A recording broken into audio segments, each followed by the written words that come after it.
राज्यातील नुकसानग्रस्त शेतकऱ्यांना याच महिन्यात आर्थिक मदत देणार असल्याची ग्वाही मुख्यमंत्री फडणवीसांनी दिली आहे। राज्याच्या इतिहासातील सर्वात मोठं पॅकेज दिवाळीपूर्वी मदत देण्याचा प्रयत्न करणार असल्याचं त्यांनी सांगितलं।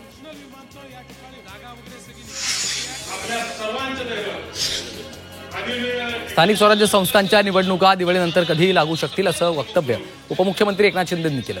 साताऱ्यात शिवसेनेची बैठक पार पडली।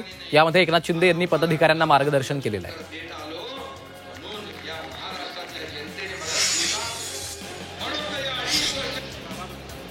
सोलापुरातील पूरग्रस्त लाडक्या बहिणींना दिवाळी किटचं वितरण केलं जाणार आहे। मुख्यमंत्री फडणवीसांच्या उपस्थितीत पूरबाधितांना दिवाळी किटचं वितरण करण्यात येईल। 15,000हून अधिक दिवाळी किटचं वाटप करण्यात येणार आहे।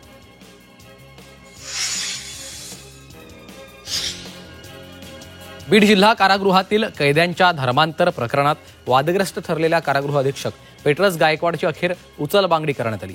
कारागृह अधीक्षक पेट्रस गायकवाडला उपअधीक्षक म्हणून नागपूरला पाठवलंय। कैद्यांचं सक्तीनं धर्मांतर करण्याच्या प्रयत्नांचा त्याच्यावर आरोप आहे।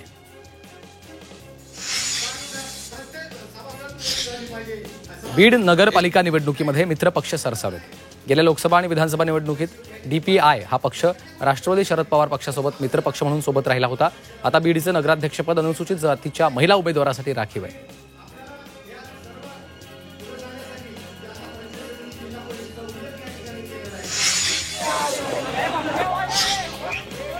ठाण्यातील मुंब्रा परिसरात धक्कादायक घटना घडली आहे। शाळकरी मुलांच्या 2 गटात तुफान हाणामारी झाली। मात्र मुलांच्या हाणामारीमागचं कारण अस्पष्ट आहे। हाणामारीचा व्हिडिओ सोशल मीडियावर व्हायरल झाला आहे।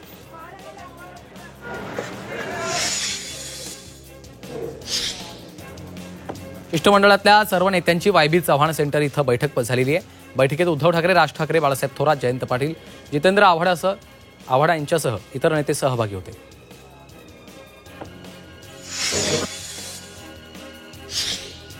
मतदानाचं सीसीटीव्ही तुम्ही पाहू शकता, मग आम्ही का पाहू शकत नाही? विरोधी पक्षाच्या शिष्टमंडळाच्या पत्रकार परिषदेत राज ठाकरेंनी सवाल केलाय। तर निवडणूक आयोग लपवा छपवी करतंय का असा सवालही त्यांनी केलाय।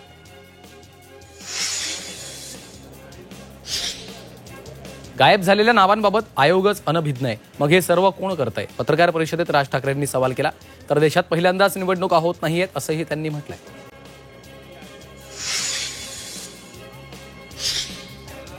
सर्वपक्षीय शिष्टमंडळ आणि राज्य निवडणूक आयुक्तांसोबतच्या बैठकीत राज ठाकरे यांनी अनेक सवाल केले।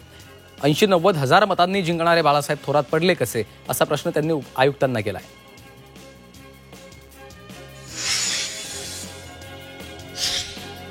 लोकशाहीच्या नावानं हुकुमशाही सुरू आहे, ती खपवून घेणार नाही। विरोधी पक्षाच्या शिष्टमंडळातल्या पत्रकार परिषदेत उद्धव ठाकरेंनी ठणकावलं। तर बीएमसी निवडणुकीमध्ये ईव्हीएमचा वापर का असा सवालही त्यांनी केलाय।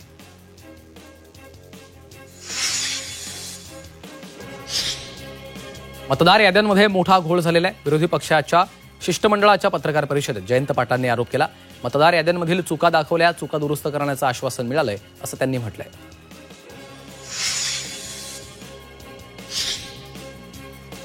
दर तासाला मतदानाची नोंद जाहीर करावी, किती मतदान झालं ते जाहीर करावं अशी मागणी जयंत पाटलांनी पत्रकार परिषदेत केली आहे।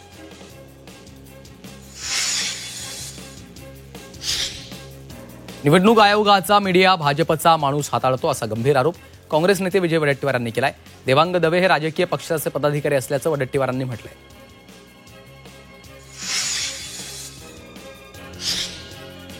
सर्वपक्षीय शिष्टमंडळाची पत्रकार परिषद पार पडली आहे। यावेळी काँग्रेस नेते बाळासाहेब थोरातांनी मतदार याद्यांमधील घोळावर भाष्य केलं। याद्यांमध्ये प्रचंड घोळ असून आम्हाला निवडणूक आयुक्तांकडून समाधानकारक उत्तरं मिळाली नसल्याचं त्यांनी सांगितलंय।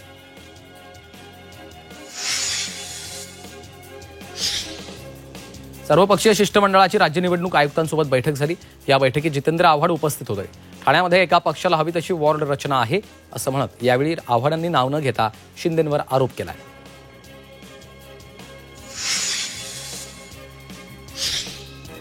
मतदार यादीमधील चुकीची नावं 20 वर्षांपासून आहेत, चुकीची नावं आज आली का असा सवाल मुख्यमंत्र्यांनी केलेला आहे। विरोधकांना पराभव स्वीकारावा असं देखील त्यांनी सांगितलंय।